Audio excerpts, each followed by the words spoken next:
अल्हम्दुलिल्लाह नहमदुहु व नुसल्ली अला रसूलिल करीम। आज हमारा 13वां लेक्चर है, लेक्चर नंबर 13 तो तफसीर का। उसमें इंशाअल्लाह आज हम अराअयतल्लज़ी युकज़्ज़िबु बिद्दीन पढ़ेंगे। ये वाली सूरत पढ़ेंगे, सूरह माऊन जिसे कहा जाता है। अराअयता, पहले मैं इसको ग्रामर के लिहाज से हल करता हूँ। अराअयता, आपने कुरान सामने रखना है, ठीक है ना। अराअयता, आ का माना कल गुजर चुका है। आ का माना क्या है? क्या। रअयता रुयत हिलाल से निकला है, उर्दू में इस्तेमाल होता है ना। रअयता ज़रबता की तरह है, ज़रबता तूने मारा, रअयता तूने देखा। बहुत आसान है, तूने देखा। रअयता ये जहन में रखना है। रअयता मिलता जुलता किससे? रुयत से, रुयत हिलाल, ठीक है ना। ये भी इस सबक का हिस्सा है। अराअयतल्लज़ी, वाह वाह वाह, अल्लज़ी पढ़ चुके हैं आप लोग।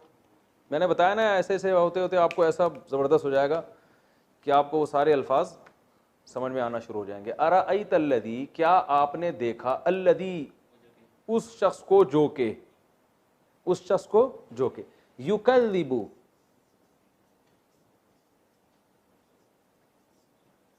युकज़्ज़िबु युसब्बिहु की तरह। मस्दर का वजन क्या आता है? तस्बीह। तो यह है तकज़ीब, इनकार करना, तकज़ीब करना, उर्दू में बहुत कॉमन है। किज़िब झूठ को बोलते हैं ना, तकज़ीब किसी को झूठा करार देना।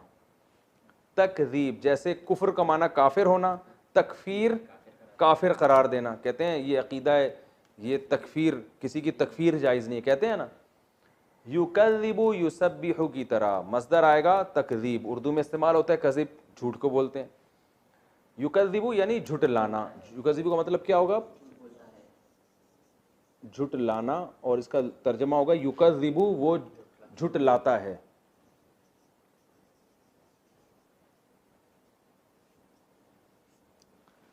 अराअयतल्लज़ी, क्या आपने देखा, अल्लज़ी उस शख्स को, युकज़्ज़िबु जो झुटलाता है, बिद्दीन, बा का माना साथ, दीन के साथ, यानी दीन को। दीन से मुराद है जज़ा। रोज़े जज़ा को भी क्या कहा जाता है? दीन। जैसे कुरान में आता है मालिकी यौमिद्दीन, जज़ा के दिन का मालिक है, तो दीन जज़ा को भी कहते हैं। आपने देखा उस शख्स को झुटलाता है रोज़े जज़ा के साथ, यानी रोज़े जज़ा की तकज़ीब करता है। फ़ज़ालिका, फ़ा का माना तो, ज़ालिका पढ़ चुके हैं आप लोग। ज़ालिका वो आदमी या ये आदमी, ये असल में तर्जुमा इसका यही होगा। फ़ज़ालिका ये है वो, फ़ज़ालिकल्लज़ी ये है वो जो के, ये है वो जो के। फ़ज़ालिकल्लज़ी यदुउ, यदुउ असल में था यदउउ, यदउउ यनसुरु की तरह, यनसुरु की तरह। नसरा यनसुरु, दाआ यदउउ, इसका माना होता है धक्के देना। ये उर्दू में इस्तेमाल नहीं होता।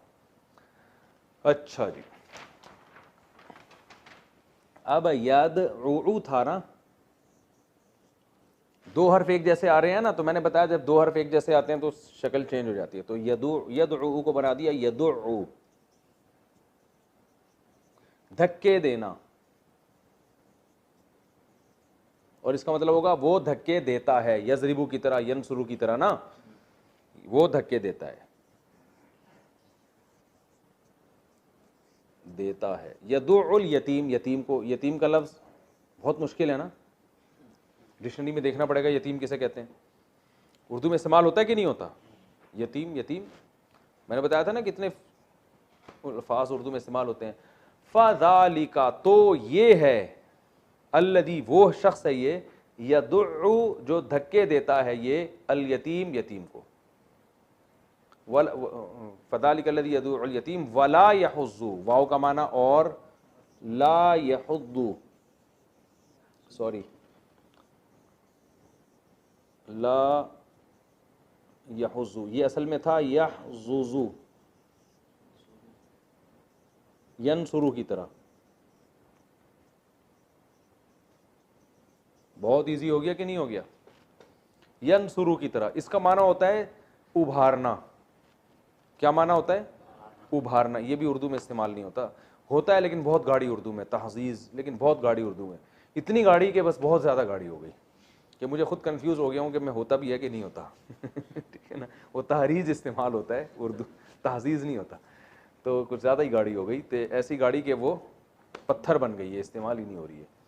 तो यहुद्दु ये वो शख्स है, व ला यहुज़्ज़ु, ला का माना नहीं, ला यहुज़्ज़ु ये नहीं उभारता है, अला पर आ चुका है ना ये अला, तो आम खाना, अल मिस्कीन मिस्कीन के खाने पर, ला यहुज़्ज़ु ये नहीं उभारता है, अला तआमिल मिस्कीन मिस्कीन के खाने पर। कुरान में सामने आपके लिखा हुआ होगा ना, ये यहाँ समझ में नहीं आ रहा तो वहाँ तो लिखा हुआ है ना।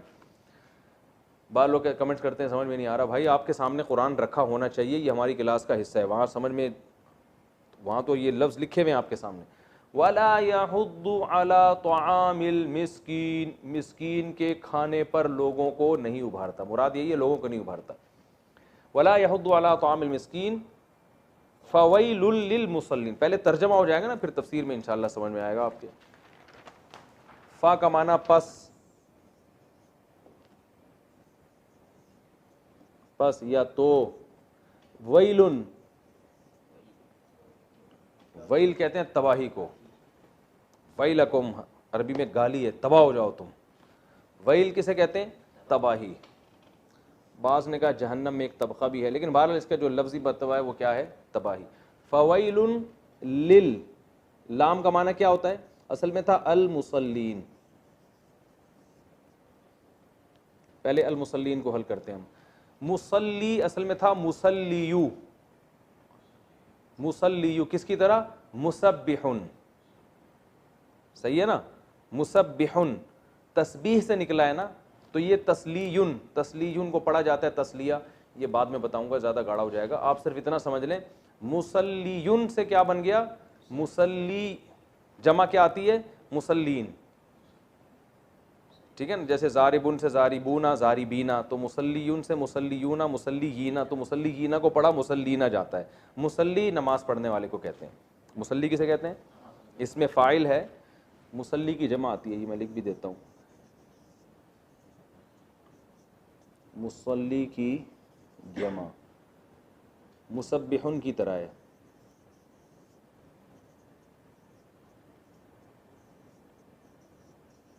ठीक है, इसकी जमा क्या आएगी?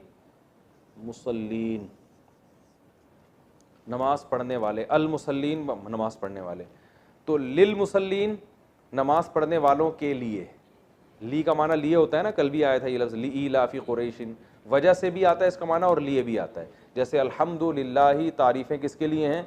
अल्लाह के लिए। तो फ़वैलुन तबाही है, लिल मुसल्लीन नमाजियों के लिए। अब आप हैरान हो गए, नमाजियों के लिए तबाह, तो आगे भी पूरी आयत है ना। अल्लदीना, अल्लदी की जमा क्या आती है? अल्लदीना, वो नमाजी, अल्लदीना हुम वो, अन का माना होता है से, जैसे होता है ना अन अबी हुरैरा रज़ी अल्लाहु अन्हु, हज़रत अबू हुरैरा से, वो आगे माज़ूफ़ होता है रूविया, रिवायत है उनसे, तो ये रिवायत का लफ्ज़ हज़फ कर देते हैं क्योंकि बहुत ज़्यादा इस्तेमाल होता है ये लफ्ज़। अल्लदीना हुम अन सलातिहिम, सलात नमाज को कहते हैं, बहुत आसान लफ्ज़ है सलात, हय्या अलस सलाह है ना, कुरान, वो कुरान में कह रहा हूँ, मौज़िन कहते हैं ना हय्या अलस सलाह, सलातिहिम उनकी नमाज, अन सलातिहिम साहून, ये भी उर्दू में इस्तेमाल होता है, असल में था सहव किसे कहते हैं? सहव, भूल चूक को, गफलत को, सजदा सहव होता है कि नहीं होता? सजदा सहव, सॉरी, जो भूल की वजह से, गफलत की वजह से सजदा वाजिब होता है उसको सजदा सहव कहते हैं। कहते हैं सहवन हमसे ये काम हुआ है, थोड़ी गाढ़ी उर्दू है लेकिन सजदा सहव तो उर्दू में इस्तेमाल होता है। सहव किसे कहते हैं? गफलत। तो साहियून, साहियू था असल में, साहियू, ज़ारिबुन की तरह, ज़ारिबुन मारने वाला, साहियुन गफलत वाला, तो साहियूना उसकी जमा आती है, गफलत वाले। अब मैंने बताया था कि वाव अलिफ या आ रहा होता तो गड़बड़ हो जाती है ना, तो साहियून का पढ़ते क्या है? साहून। ये देखें आखिर में या आ रही है ना, यहाँ बा है तो यहाँ या है, तो इसकी वजह से गड़बड़ हो रही है ये, तो साहून पढ़ते हैं इसको। तर्जमा क्या हो गया? ये वो लोग हैं हुम अन सलातिहिम, जो अपनी नमाजों से साहून गाफिल हैं, गाफिल होने वाले हैं वो लोग। ठीक है, गाफिल होते हैं, गाफिल होना, गाफिल होने वाले। अल्लज़ीना हुम अन सलातिहिम साहून, अल्लज़ीना ये वो लोग हैं, हुम ये वही उनकी तकरार है, वो हैं, युराऊन, युराउन को समझें, उर्दू में इस्तेमाल होता है रिया। रिया किसे कहते हैं?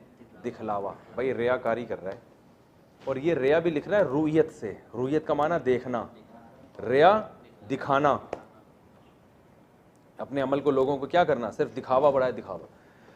युराउना असल में था युराईयूना।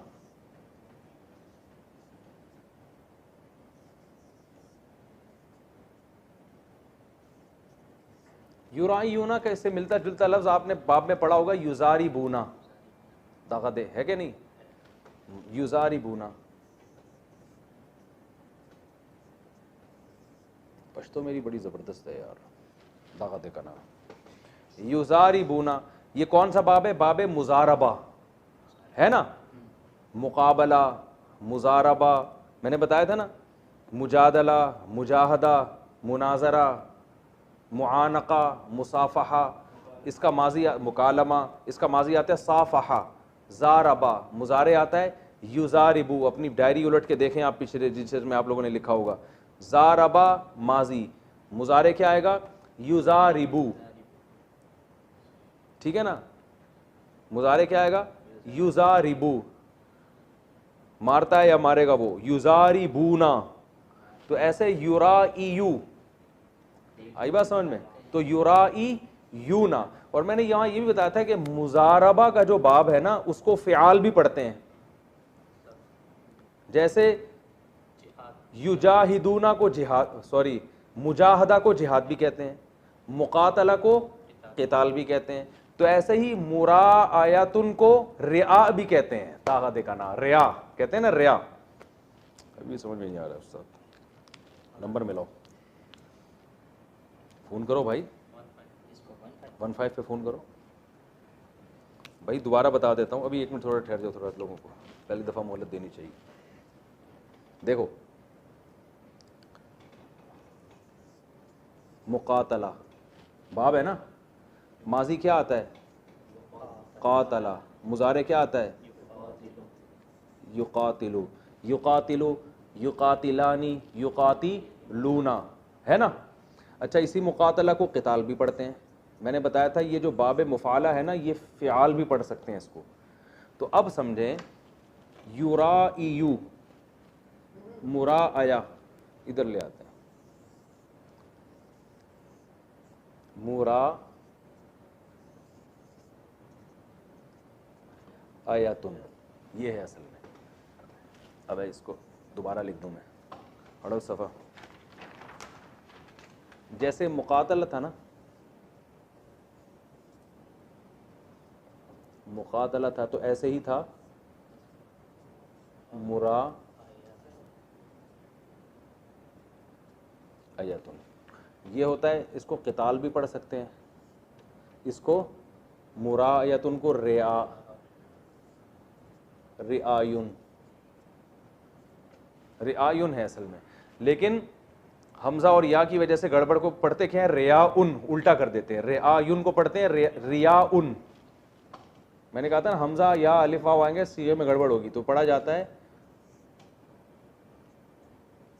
रियाउन, तभी कहते हैं रियाकारी कर रहा है। तो ये रियाकारी असल में बाब मुफ़ाला का वर्ब है, मस्दर है। समझ में आ रही है बात? तो इसका माजी आएगा रा आया,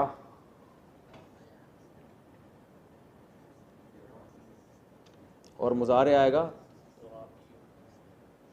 युरा, युरा, हाँ, युराइयु, रा आया, इसको पढ़ते कुछ और है, रा आ पढ़ते हैं, लेकिन छोड़ें। रा रियाकारी करता है वो, सॉरी रियाकारी की उसने गुजरे हुए ज़माने में।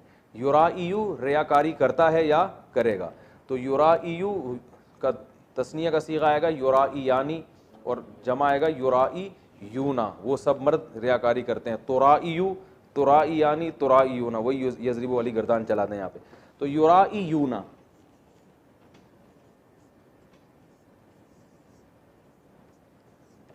अब चूंकि वाव अलिफ या गड़बड़ करेगा ना, तो युराइयूना को पढ़ते क्या है, युराऊना।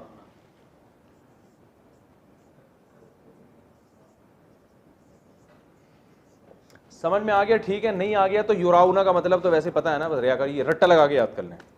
युराउना का मतलब क्या, वो रियाकारी करते हैं। इतनी लंबी चौड़ी तकरीर अगर समझ में आ गई है तो वो इसलिए कि वो जहन नशी हो जाएगी आराम से, फिर याद करना आसान होगा। लेकिन अगर किसी की समझ में नहीं आ रही तो टेंशन लेने का बिल्कुल भी नहीं है, इसलिए कि आप ये याद कर लें भाई, अल्लदीना हुम युराऊन, ये वो लोग हैं जो रियाकारी करते हैं। रिया का लफ्ज़ उर्दू में बहरहाल इस्तेमाल होता है, जिससे आपको युराऊना का मतलब समझने में आसानी होगी। अल्लदीना हुम युराऊन व यमनऊना, वाव का माना और, यमनऊना बहुत आसान, मना माजी है, यमनाउ मना कर दो भाई, कहते हैं ना यार मना कर दो यार, तुम्हें इतना पीछे पड़ा हुआ है तुम्हारे, मना कर दो उसको। मना करना किसे कहते हैं, रोकते हैं, मना कर देते हैं, ठीक है, उर्दू में इस्तेमाल हो रहा है। तो यमनाउ वो मना करता है या करेगा, यमनाउना वो सब मना करते हैं या करेंगे, तो वयमनाउना, और ये मना करते हैं अल माऊन, माऊन से, माऊन उर्दू में नहीं इस्तेमाल होता। माऊन दो तफसीरें हैं माऊन की, एक तफसीर है माऊन कहते हैं वो चीज़ें जो रोज़मर्रा के इस्तेमाल की छोटी मोटी चीज़ें, जैसे ये पेन है, आप मुझसे कहते हैं सर उस्ताद जी थोड़ा सा देर के लिए पेन मिल जाएगा, एक नुक्ता लगाना है मैंने। अब मैं अगर कंजूसी करूं, मैं बोलूं भाई ये नहीं पेन नहीं देता मैं अपना किसी को, या तो इसमें नहीं देता कि कोरोना वायरस के जरासीम लग जाएंगे तो एक अलग बात है, लेकिन कंजूसी की वजह से कि इतनी कंजूस इंसान हो ना कि यार अपनी इतनी सी चीज़ें देते हुए उसको मौत आती है, तो इसको माऊन कहते हैं। अल्लाह कहते हैं ऐसे कमबख्त होते हैं कि ये मांगे की जो चीज़ें हैं ना, जो एक छोटी मोटी इस्तेमाल की, उसको भी नहीं देते किसी को। और माऊन की दूसरी तफसीर है ज़कात। माऊन किसे कहते हैं, ज़कात को। तो दोनों तफसीरें कि ये ज़कात नहीं देते या मांगे की चीज़ें नहीं देते। तो ये तो इसका लफ्ज़ी तर्जमा, और मैंने आपको इसकी ग्रामर के लिहाज से इसको हल किया। अब आते हैं हम इसकी तफसीर की तरफ। तो अब हम इंशाअल्लाह इस सूरत की तफसीर पढ़ेंगे। आपने तर्जुमा तो सुन लिया होगा, अराअयतल्लज़ी युकज़्ज़िबु बिद्दीन, ए नबी क्या आपने उन लोगों को देखा जो रोज़े जज़ा को झुटलाते हैं। ये जो कुरान में जहाँ भी अराअयता या अफ़राअयता का लफ्ज़ इस्तेमाल होता है ना, ये ताज्जुब के माने में, कुछ ज़बानों के कुछ मुहावरे होते हैं ना, अरे भाई तुमने देखा ऐसे आदमी को, तो इसका ये मतलब नहीं होता कि नहीं देखा तो जाके देख लें, या आपने क्यों नहीं देखा, ये मतलब नहीं होता। इसका मतलब होता है ताज्जुब पैदा करना, कि एक अजीब आदमी है जिसके बारे में हम आपको बताते हैं, जो अजीब ही हरकतें करता है। तो ये कुरान का अंदाज़ है और अरबी का एक मुहावरा है ये, अराअयता या अफ़राअयता, ये इसी माने में आएगा हमेशा। अब मैं बार बार इसका तकरार नहीं करूँगा, इसको रिपीट नहीं करूँगा, आप ये जहन में समझ लें। अराअयता, क्या आपने उस आदमी को देखा, यानी उसकी कितनी अजीब हालत है, अल्लज़ी युकज़्ज़िबु बिद्दीन, जो रोज़े जज़ा को झुटलाता है। क्योंकि आज भी दुनिया में बहुत से लोग हैं जो कहते हैं कि हम मरने के बाद मिट्टी होकर ख़त्म हो जाएंगे। तो कुरान कह रहा है ये मामूली लोग नहीं, ये बहुत ही अजीब लोग हैं, क्योंकि जब आप आखिरत का इनकार करेंगे तो फिर अब आपसे खैर की उम्मीदें ख़त्म हो जाएंगी, खैर की। क्योंकि जब इंसान को ये एहसास होगा कि मेरे अमल का बदला मुझे मिलना ही नहीं है, तो वो बहुत सारी गलत चीज़ों को हलाल कर का लेबल लगा के इस्तेमाल करेगा, वो जुल्म करेगा लोगों पे, अल्लाह का भी इनकार करेगा, और वो फिर उसको पता है मैंने अपने किसी अमल का जवाब देना ही नहीं है, तो उसमें दो बड़ी ख़राबियाँ पैदा हो जाएंगी, अल्लाह के हुकूक भी ज़ाया करेगा और अल्लाह की मखलूक के हुकूक भी। आज भी आप देख लें कि गैर मुस्लिम जो हैं वो अल्लाह का हक़ भी ज़ाया करते हैं, अल्लाह की मखलूक के हुकूक भी ज़ाया करते हैं। आप कह सकते हैं नहीं भी वो तो बहुत अच्छे होते हैं, तो वो बहुत अच्छे इस माना में होते हैं। मैं आपको एक बात बताऊँ, जब ये मज़हब का यूरोप में ख़ात्मा किया है ना, तो जब मज़हब इनके यहाँ ख़त्म होगा, ईसाईयत भी, यहूदियत भी, आखिरत का इनकार ही हो गया, तो फिर इनके यहाँ बहुत बड़े मसाइल खड़े हो गए थे। तो इन्होंने फिर क्या किया कि मैनर्स का एक लफ्ज़ निकाला कि कुछ मैनर्स होते हैं जिन पर हर इंसान को चाहिए कि वो अमल करे।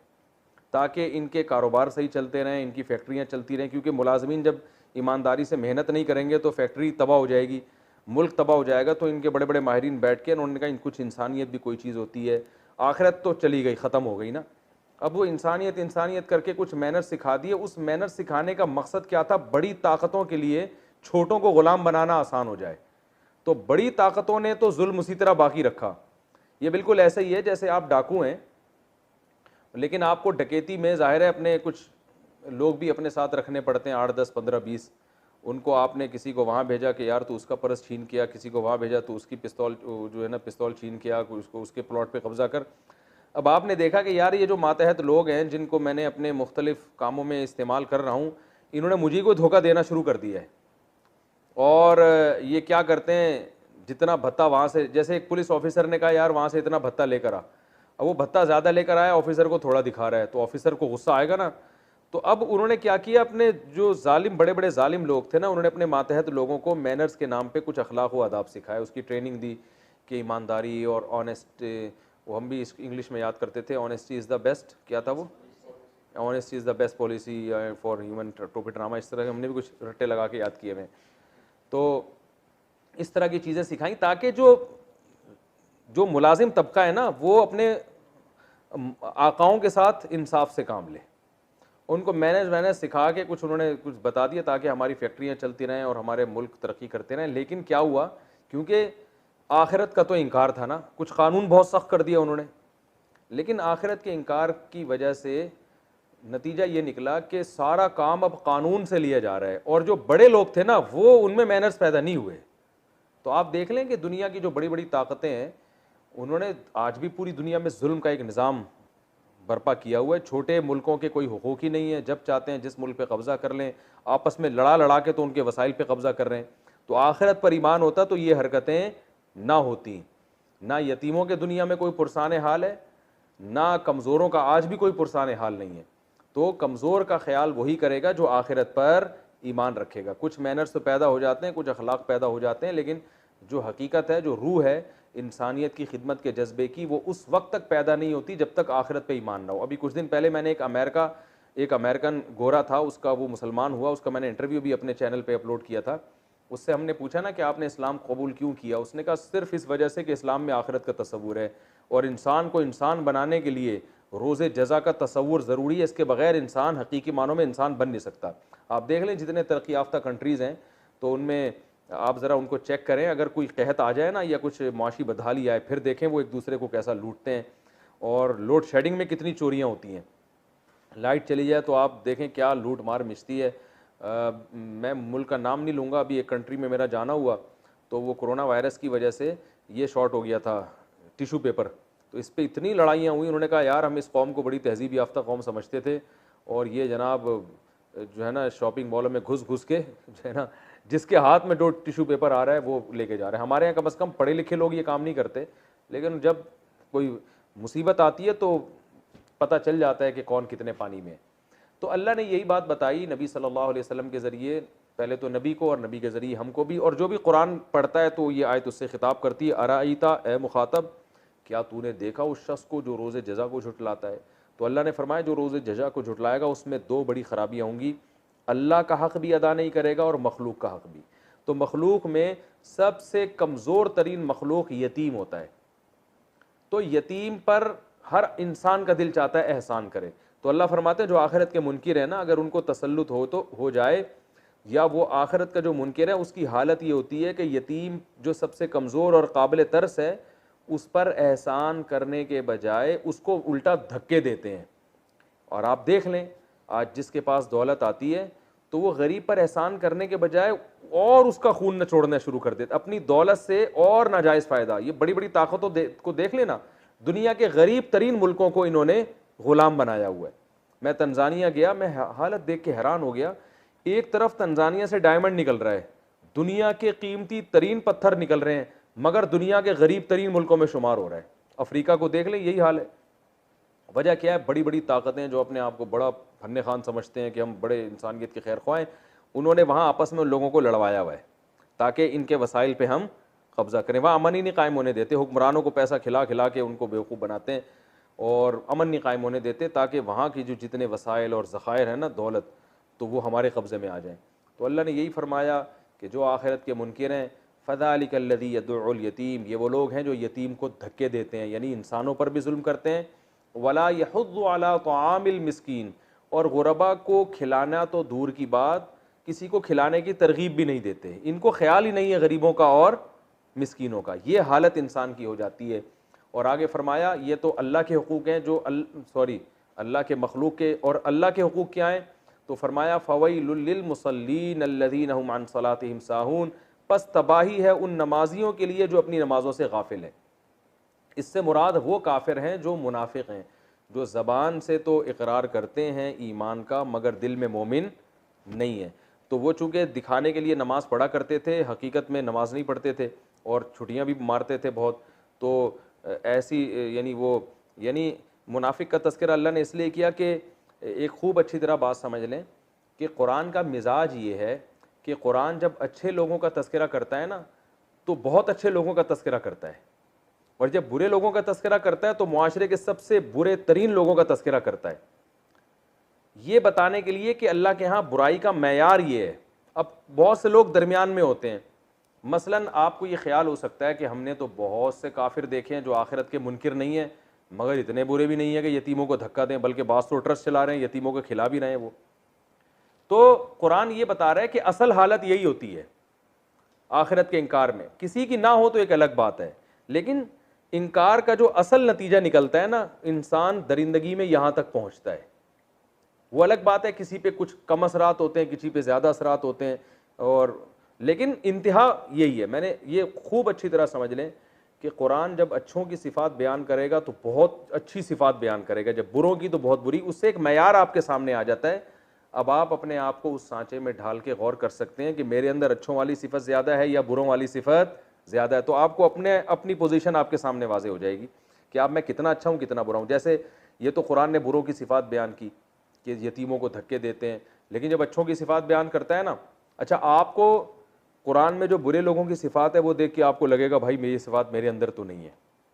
लेकिन जब आप अच्छों की सिफ़ात कुरान में देखेंगे ना, वो कुरान कह रहा है ये रातों को सोते थोड़ा है, और अपने माल में इनके माल जो है ना गरीबों पे खर्च करते रहते हैं, और जो है ना वो ये करते हैं, तो आपको लगेगा भाई हम इतने अच्छे नहीं हैं। तो इसलिए उलमा कहते हैं कि जो अल्लाह ने अच्छे लोगों की सिफ़ात बयान की वो पैदा करने की कोशिश करें, और जो बुरों की सिफ़ात बयान की वो ख़त्म करने की कोशिश करें, इधर ज़्यादा हो जाएं उधर थोड़े रहें, ठीक है ना। तो ये कुरान की एक मिजाज है कि जब बुरे लोगों को बयान करता है तो आला दर्जे की बुराई को। तो अल्लाह ने बताया कि जो काफिर लोग हैं, जो आखिरत के मुनकिर हैं, जिनको ये एहसास ही नहीं है कि हमने बदला देना है, हमारा हिसाब व किताब होगा, तो उनके अंदर ये खसलतें पैदा होती हैं। तो लेकिन ये ज़रूरी नहीं है कि ये हो सकता है इससे कम भी हो, लेकिन असल ये है। बाकी किसी की तरबियत ऐसे माहौल में हुई हो या उसके अंदर दिली कोई नरम हो, उसका किसी यतीम को देख के तरस आ जाता हो, एक अलग बात है।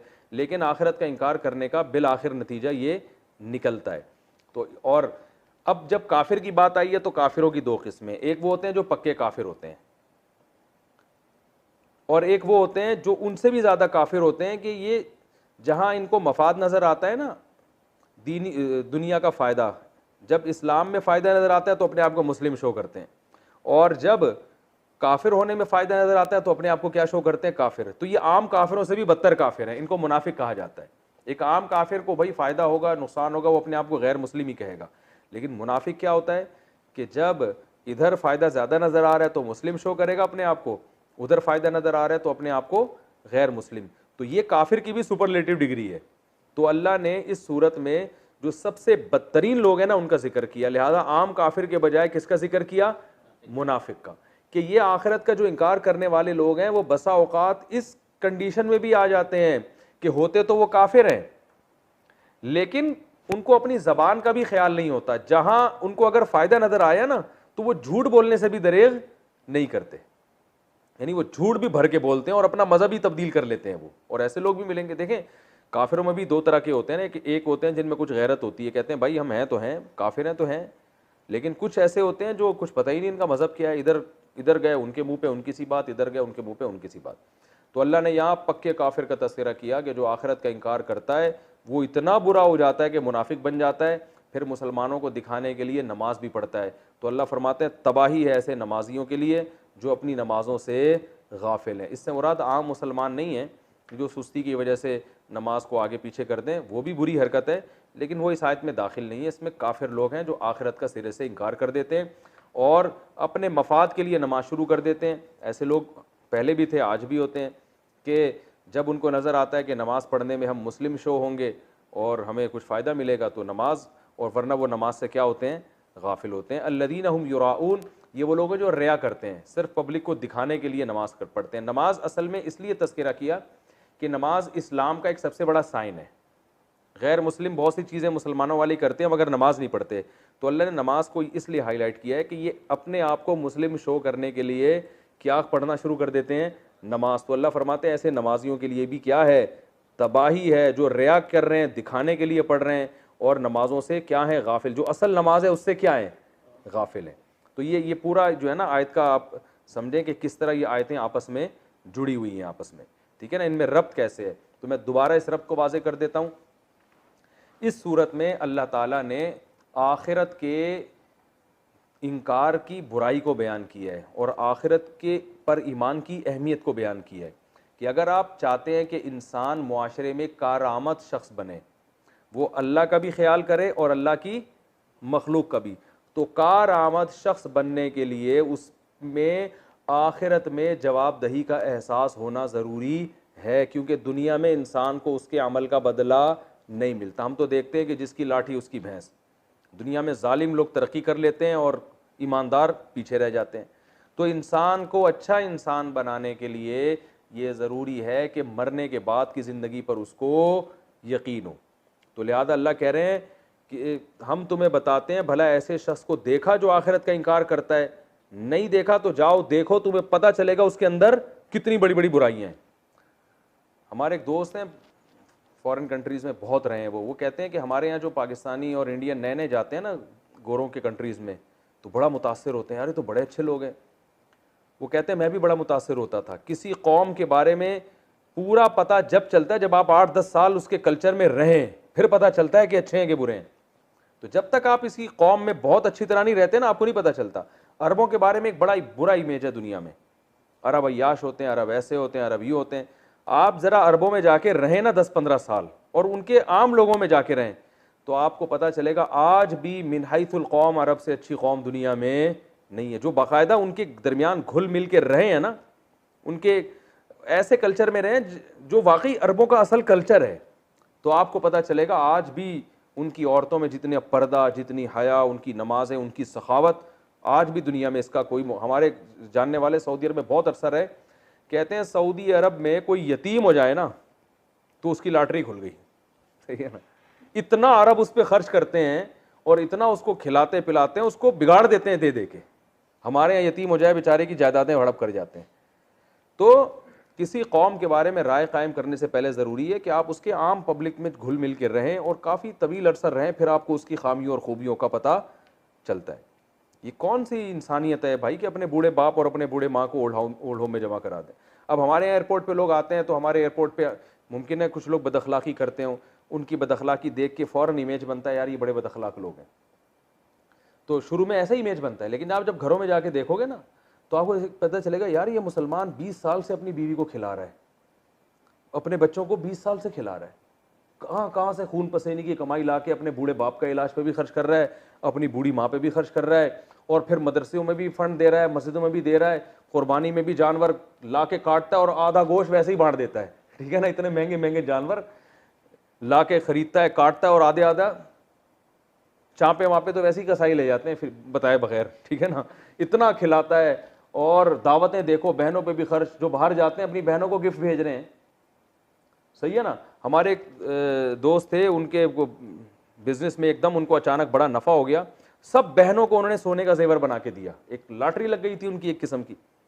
तो ये क्वालिटी जो रहेगा हमारे कल्चर में, उसको पता चलेगा यार ये तो बहुत कुछ कर रहे हैं, गोरों में तो नहीं है ये। गर्लफ्रेंड पर भी खर्च नहीं कर रहे, यानी गर्लफ्रेंड का भी अब कल्चर ये बन चुका है कि वो अपना और आप दोनों अगर डेट मारने के लिए बैठे हैं तो वो अपने पैसों की कॉफी मंगवाएगी, आप अपने पैसों की कॉफी। वो थैंक यू चल रहा है। इस थैंक यू से लोग मुतासिर होते हैं, यार थैंक यू, एटीट्यूड, आदाब, तमीज, प्लीज, सर, ये है। हमारे यहाँ गालियां चल रही हैं ठीक है ना, तो इन गालियों से लोग कहते हैं बहुत बुरे लोग हैं। भाई अंदर आके इतना खर्च करने वाली कौम दुनिया में कोई भी नहीं है जितना मुसलमान खर्च करते हैं, ऐसे उड़ाते हैं। अभी देखो ना, एक शॉर्ट क्लिप हमने रिकॉर्ड करवाया, कितना मुतासरीन वायरस के लिए लोग क्या कर रहे हैं, दूसरे उलमा भी कर रहे हैं, सब कर रहे हैं, कितना लोग पैसा फेंक रहे हैं भाई। तो ये है फ़ज़ालिकल्लज़ी यदउल यतीम। अल्लाह फरमाते हैं जो आखिरत पर इंकार नहीं करता, वो यतीम पे खर्च नहीं करता, वो तो धक्के देता है। तो आप कभी किसी यतीम को उनके घर भेजें, ठीक है ना, फिर देखो कैसे धक्का देके निकालेंगे। यार ये रोजाना आ जाता है। और मुसलमान जो सही ईमान वाला है वो तो यतीम को तलाश करता है। मेरे पास अमेरिका से एक फ़ोन आया, हमारे एक जानने वाले, उन्होंने कहा, रो रहे थे, कह रहे हैं यार कोई यतीम बताओ, मैं पूरी ज़िंदगी उसकी कफ़ालत करना चाहता हूँ, कोई मदरसे में हो, कोई कहीं भी हो, पूरी ज़िंदगी मैं उसकी। और रो रहे थे कि मैं चाहता हूँ मैं भी कोई ऐसा नेकी का काम करूँ कि मेरी आखिरत बने। हमारे यहाँ तो तलाश करते हैं लोग कि कोई ढंग का कोई मुस्तहिक तलाश करना बड़ा मुश्किल काम हो गया है कि कोई मुस्तहिक मिले तो सही। ऐसे लोग पैसा लुटाने के लिए तैयार हैं। फ्रॉडियों की वजह से मसले सारे क्या हो रहे हैं, खराब हो रहे हैं। जो भिखारी मांग रहे होते हैं, अगर लोगों को यकीन आ जाए ना वाकई ये मुस्तहिक है, तो आप देखें लोग कितना खिलाएं उसको। यकीन नहीं होता यार, पता नहीं ड्रामा तो नहीं कर रहा। तो बड़ा जज्बा है लोगों में, और अरबों में तो ऐसा है कि वो तो आप भूल जाएं। हमारे एक रिश्तेदार सऊदी अरब गए, कह रहे हैं मैंने वहाँ अजीब मंजर देखा, हाजियों को ना वो एक जनरल स्टोर में एक अरब गया और वो जनरल स्टोर के मालिक से कान में जाके कुछ बोला उसने। हज के सीज़न था, तो जनरल स्टोर के मालिक ने हाजियों को फ्री में जिसको जो चीज़ चाहिए फ्री में बांटना शुरू कर दी। कह रहे मैंने उससे जाके पूछा क्या किया, उसने कह रहे ये सेठ था अरबी, इसने मेरे कान में आके बोला है, एक तो मुझे रियालों की ना इतनी बड़ी गड्डी पकड़ाई इसने, बोला ये पूरा जनरल स्टोर में कुल सामान कितनी मालियत का है। कह रहे मैंने कहा इतने का। उसने कहा ये रियाल पकड़ो, हाजियों को फ्री में बांट दो। ये कह रहे मैं हैरान हो गया, और ये छुपके हो रहा है, ये तो उसने देख लिया। हमारे एक दोस्त ने बताया सऊदी अरब में एक अरब निकले, वो फैक्ट्री से बाहर, एक भिखारी आया मांगने के लिए, तो कह रहे हैं उसने कुछ नोट पकड़ा दिए। अच्छा, वो ब्रीफ केस में नोट लेके निकले हुए थे। कह रहे उस भिखारी ने उस अरब के बाप और माँ को बहुत दुआएं देना शुरू कर दी, अल्लाह करे तुम्हारे अब्बा की मगफरत हो जाए, तुम्हारी अम्मा। इतनी दुआएं दी कि अरब ने और पैसे दे दिए। जब और दिए ना तो वो और दुआएं देने, कह रहे पूरा ब्रीफकेस खाली कर दिया उसने।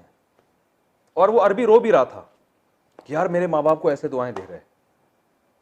जो अपने अब्बा को ओल्ड होम में जमा कराने वाले लोग हैं उनको ये चीजें समझ में नहीं आएंगी। तो आप किसी कौम में जब घुल मिल के रहते हैं ना, फिर उसकी खूबियां सामने आती हैं। तो अल्लाह फरमाते हैं सखावत होगी ही उसमें जो आखिरत पर यकीन रखता है। बाकी ये वो बिल गेट्स ने इतना यूं कर दिया, इतना यूं कर दिया, बिल गेट के ना कोई है ही नहीं पीछे सही है ना, सही है ना, उनके जो खानदान ही नहीं होता, तो उन्होंने कहा मर रहे हैं तो अब क्या करना है, तो जाहिर है इतना इधर लगा दो, इतना इधर लगा दो। मुसलमान का तो पूरी नस्ल होती है, 18-18 बच्चे होते हैं माशाल्लाह। उसके बाद ऐसी सखावत, उसको पता है बीवी का खर्चा भी मेरे जिम्मे, अब्बा अम्मा का भी मेरे जिम्मे, बच्चों का भी मेरे जिम्मे, फिर वो जब खर्च करेगा तो इसको क्या, इट इज कॉल्ड सखावत। इसको क्या कहते हैं, इसको सखावत कहते हैं। और फिर जो जितना वो अस्पताल बना रहे हैं ना, उनकी अर्निंग के लिहाज से ये कुछ भी नहीं है, जितनी उनकी अर्निंग है उसके हिसाब से ये कुछ भी नहीं है। ठीक है, फिर भी जो खूबी है उसको अप्रिशिएट करना चाहिए। अगर कोई गोरा सखावत कर रहा है अच्छी बात है, लेकिन कुरान कह रहा है हकीकी मानों में सखावत कब पैदा, यतीमों का ख्याल और मिस्कीनों का ख्याल का जज्बा कब पैदा होगा, आखिरत पर यकीन होगा। तो अल्लाह फरमाते हैं भला उनको देगा जो आखिरत का इनकार करते हैं, उनका तो ये हालत होती है। तो फिर अल्लाह अबतर से बुरे लोगों की हालत को बयान करता है कि वो लोग हैं जो यतीम को धक्के देते हैं। तो इनका बस नहीं चले। आप देख लो ना, हमारे एक वजीर थे, उन्होंने खुद एतराफ़ किया कि मैंने करोड़ों रुपए ज़कात के खाए हैं।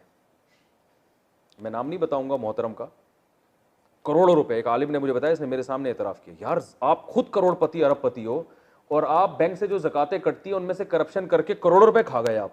किस कदर, कितने गरीबों के मुंह से निवाले छीन। यही तो है यतीम को धक्का देने का मतलब। ये थोड़ी कि यूं यूं धक्के देके, ये तो एक टर्म है, कुरान की इस्तिलाह है कि यतीम पे जुल्म करते हैं, यानी कमजोरों पे जुल्म करते हैं।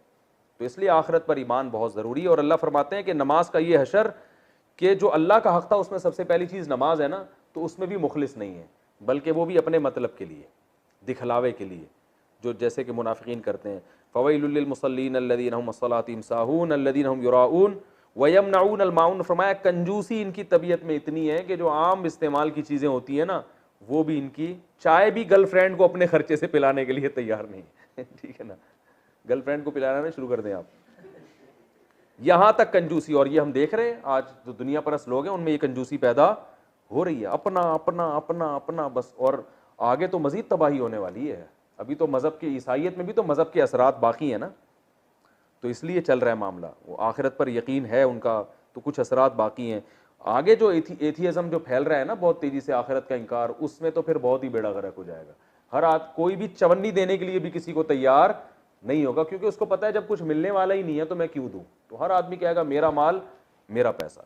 तभी जो ईसाइयों में फिर भी सखावत है, लेकिन जो चाइनीज़ है ना जो आखिरत पर, वो आपको उनसे बड़े कंजूस मिलेंगे। ईसाई फिर भी ट्रस्ट चलाते हैं, लोगों पे खर्च करते हैं, लेकिन हमारे जो दोस्त मुख्तलिफ मुल्कों में चाइनीज़ से वास्ता पड़ा, कह रहे हैं चाइनी, क्योंकि उनका आखिरत पर है ही नहीं। ईसाइयत में फिर भी है ना आखिरत का कुछ ना कुछ है, मज़हब को फॉलो करते हैं।